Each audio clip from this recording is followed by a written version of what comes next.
Hei! Mä olen aina ihaillut viime vuosisadan alun pitsipuseroita ja päätinpä, että olisi aika tehdä itselle samanlainen. Tämä pukukaavojen piirustamisopas sisältää kaavat Leningin liiville ja siitä johdettuna kaavat puserolle, joka on tällainen edvardianiseen tyyliin kuuluva edestä väliä ja takaa istuva. Tämä malli on mulle ennestään tuttu. Tämä sininen pusero on tehty samalla kaavalla.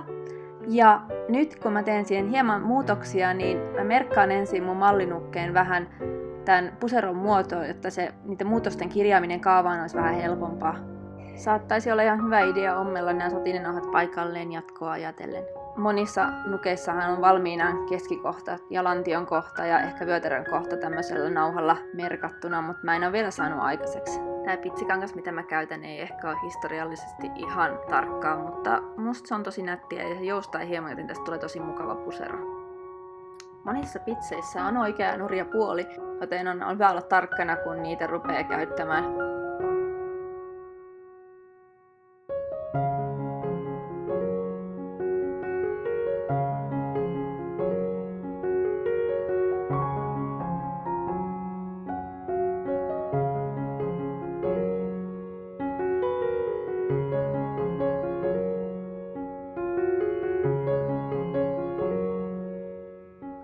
Merkkaan tämän kaarakkeen paikan tähän nukkeen, jotta se on helpompi siirtää kaavaan oikealle paikalleen. Sen jälkeen etukappaleesta tämä viiva on helppo siirtää takakappaleeseen piirtämällä sen läpi viivottimen avulla.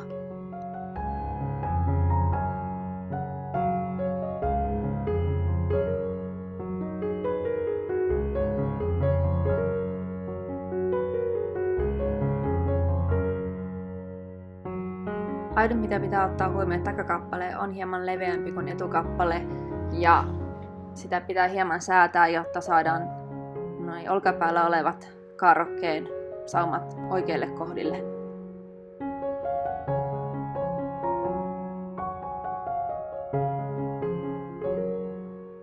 Vihdoin pääsen leikkaamaan kangasta.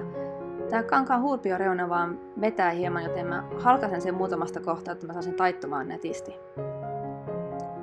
Sen jälkeen mä voin neulata tähän nämä kaavapalaset.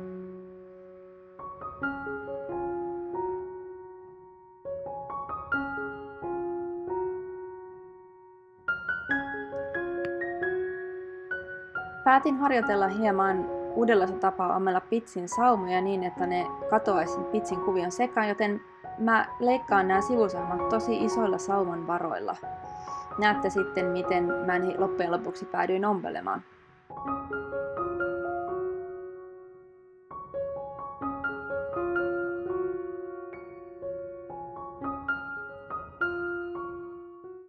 Mä merkkaan sauman paikan näihin sivusaumoihin kirkkaanvärisellä langalla harsimalla. Se on vähän hidasta, mutta toisaalta mä halusin opetella jotain uutta tekniikkaa.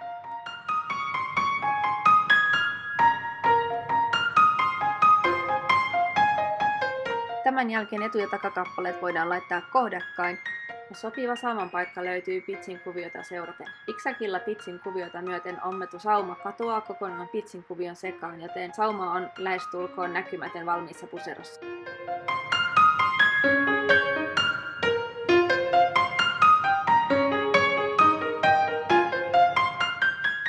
Ylimääräinen pitsi leikataan sitten pois saksilla sauman molemmilta puolilta. Tässä on oltava hyvin varovainen, jottei tee vahingossa reikää kävän kohtaan puserossa.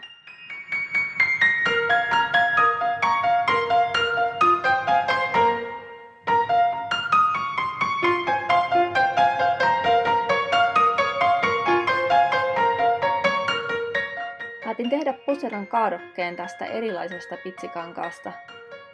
Toisin kuin edellisessä puserossani, joka napitettiin selästä, tässä puserossa napitus tulee olemaan edessä kaarakkeen keskellä. 100 vuotta takaperin muuten kaarakke-sana ei ollut yleisessä käytössä, vaan kaarakkeen sijasta puhuttiin kokettista.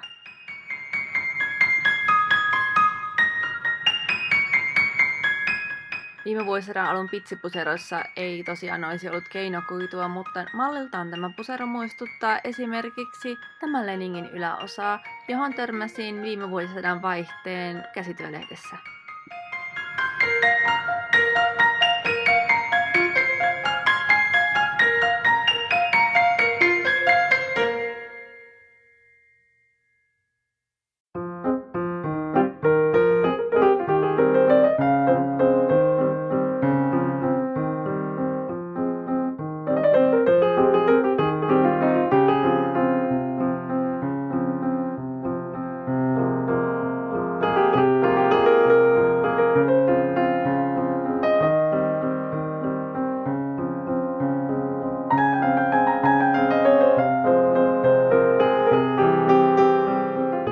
Olkapään muodon takia takakappale on hieman leveämpi kuin etukappale. Tätä varten takakappaleeseen ommellaan syötöslangat, joiden avulla taka- ja etukappale saadaan sopimaan toisiinsa.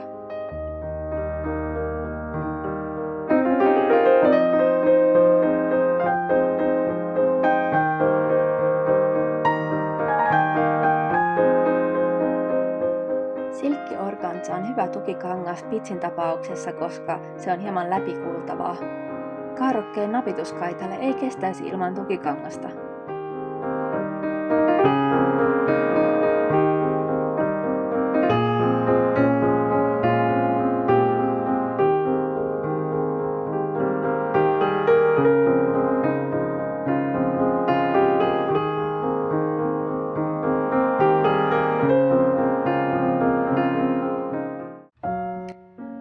Hihasauman ompeleminen tähän tyyliin käsin oli ehkä vähän liioittelua minun kannaltani, mutta kun kerran läksin piilottavaan saumoja, ajattelin tehdä sen loppuun asti. Koneella tämän ompelu oli loppujen lopuksi myös mahdollista, mutta ensimmäisen hihan ompelin käsin, koska ajattelin, että hiha olisi liian kapea ompelukone ompeleelle.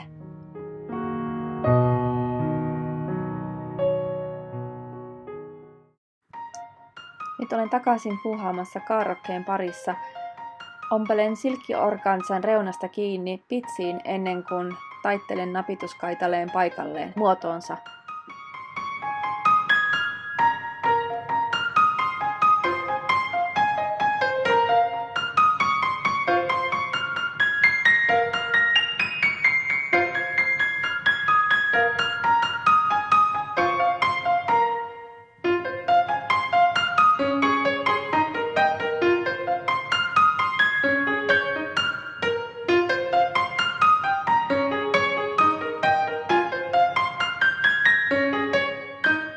Nyt onkin sitten aika ommella kaarroke puseroon.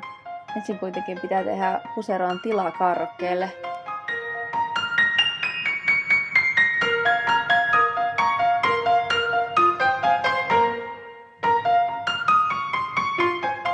Koskaan ei voi käyttää liikaa nuppineuloja.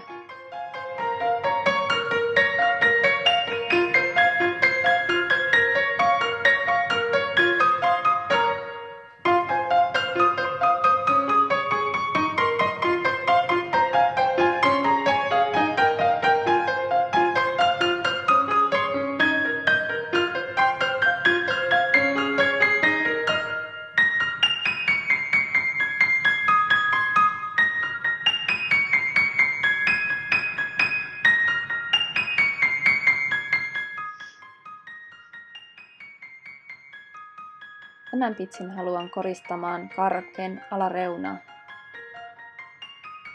ja ehkäpä myös kaulukseen. Ensin kuitenkin pitsin reuna pitää rypyttää ja tätä varten ompelen siihen syötöslangat.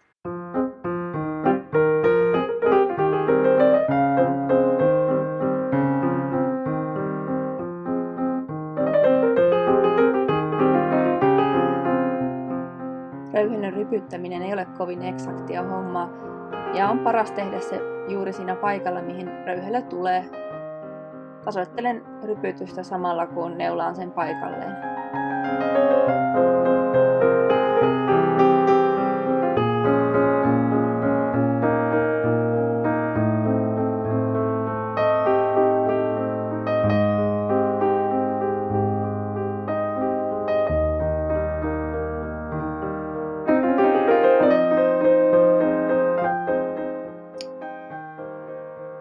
Tarkistin vielä nuken päällä, miltä rypytys näytti. Tuliko pitsiä liikaa vai kenties liian vähän. Päätin yhdistää pitsin päät vasta lopuksi ompelemalla ne yhteen näkymättömästi. Tämän jälkeen voin sitten ommella rypytyksen loppuun.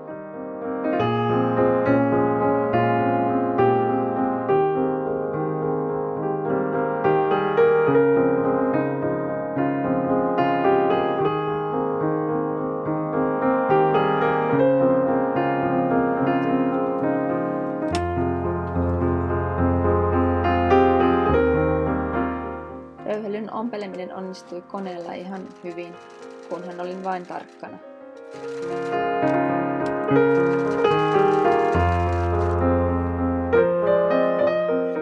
Nyt röyhelö on valmis ja paikallaan.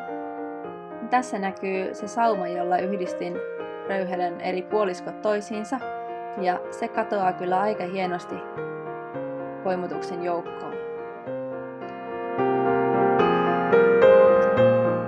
Seuraavaksi puseroni tarvitsee hihat. Hihoihin ommellaan syötöslangat. Ja sitten hihat neulotaan hiha-aukkoihin. Puseroni tulee pienet puhvihihat, joten vedin syötöslangoista ylimääräisen leveyden olkapään päälle. Ja sitten koneella hiha paikalleen. Tällaiselta puseroni näyttää nyt. Puhvihioissa on minun mielestäni ihan tarpeeksi poimua ja se asettuu melko hyvin keskelle olkapäätä. Muuten pusero tuntuu ihan hyvältä.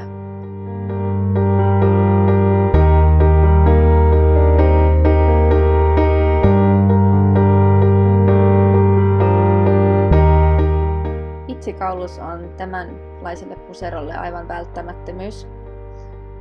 Mutta minkälaista pitsiä ja kuinka paljon?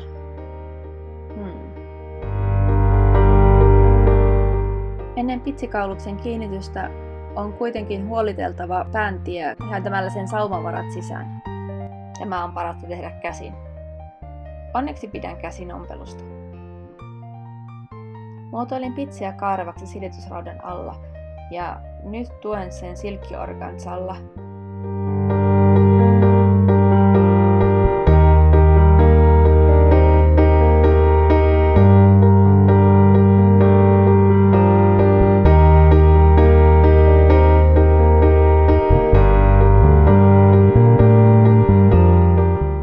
Silkkiorgansan alareunan sisään ja ompelen pitsin kiinni silkkiorgansaan alareunastaan. Näin. Ja sitten huolittelen yläreunan siksakkaamalla pitsin kuvion mukaan.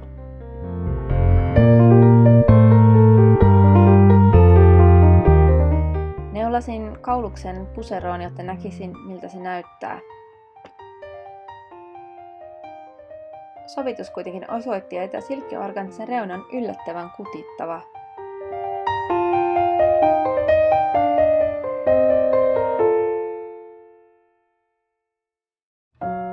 Onneksi minulla oli tätä lohenväristä pitsinauhaa, jossa on lähes samanlainen kuvio kuin valitsemastani valkeassa pitsissä.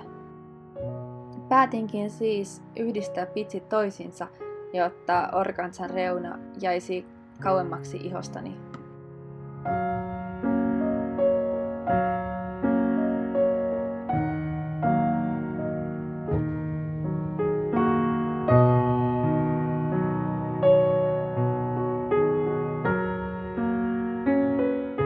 Koska pitsejä täytyy hieman asetella toisiinsa, tämän saaman ompelu onnistuu parhaiten käsin.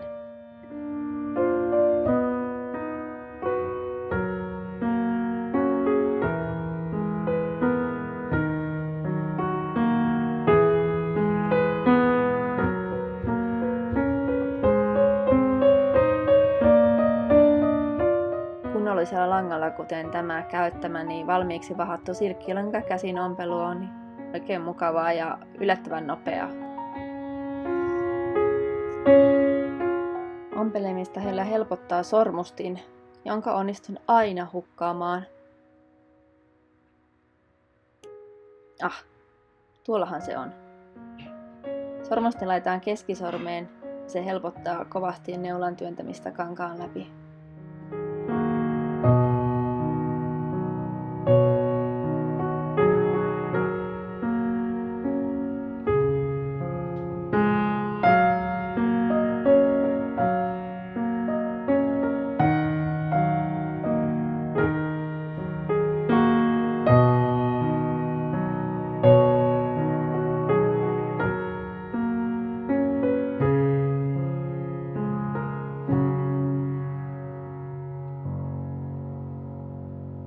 Nyt kun kaulus on valmis, voin ommella sen käsin pään tielle.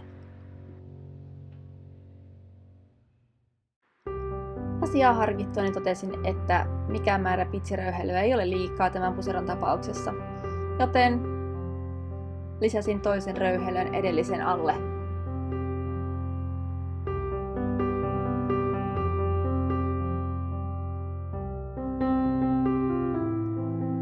Ylemmän röyhelön päälle taas ompelin pienen siivun tätä lohenväristä pitsiä, joka minusta on aivan hurmaavaa. Ja nyt pääsin taas sovittamaan.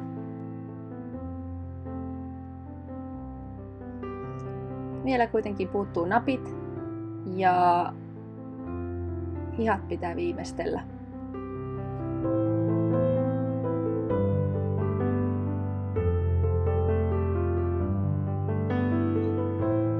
Mistä napeista?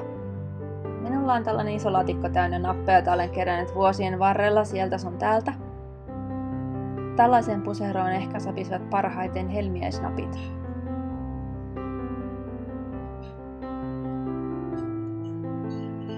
Helmiäisnapit ovat kaikki yksilöitä.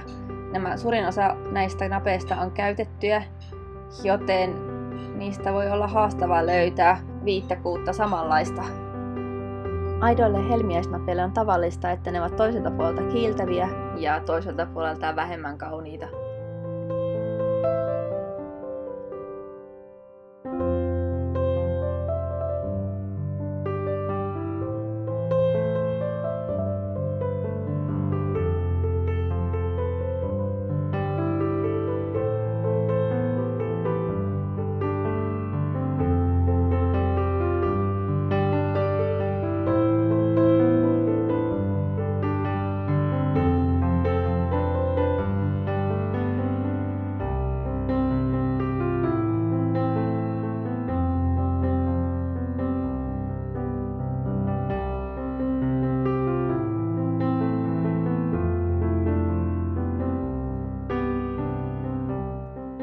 Teen merkinnät napiläpiä varten tällaisella Magic Marker tussilla, joka haihtuu itsestään tai joka voidaan pestä pois.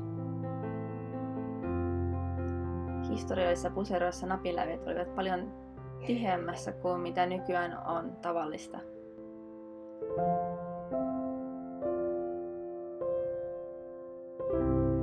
Ompelin napit ja napinlävet paikoilleen koneella ja sen jälkeen ei enää tarvinnut kuin viimeistellä hihat. En vaivautunut tekemään hihoin halkioita, vaan ompelin vain tämmöiset yksinkertaiset kalvosimet ja lisäsin niihin hieman pitsiä koristeeksi.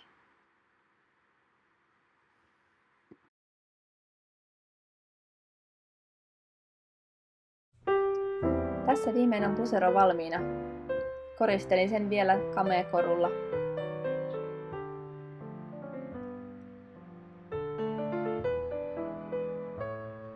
Toivottavasti tälle tulee paljon käyttöä. Nyt kiitos minun puolestani ja nähdään taas uudestaan tällä kanavalla. Moi moi!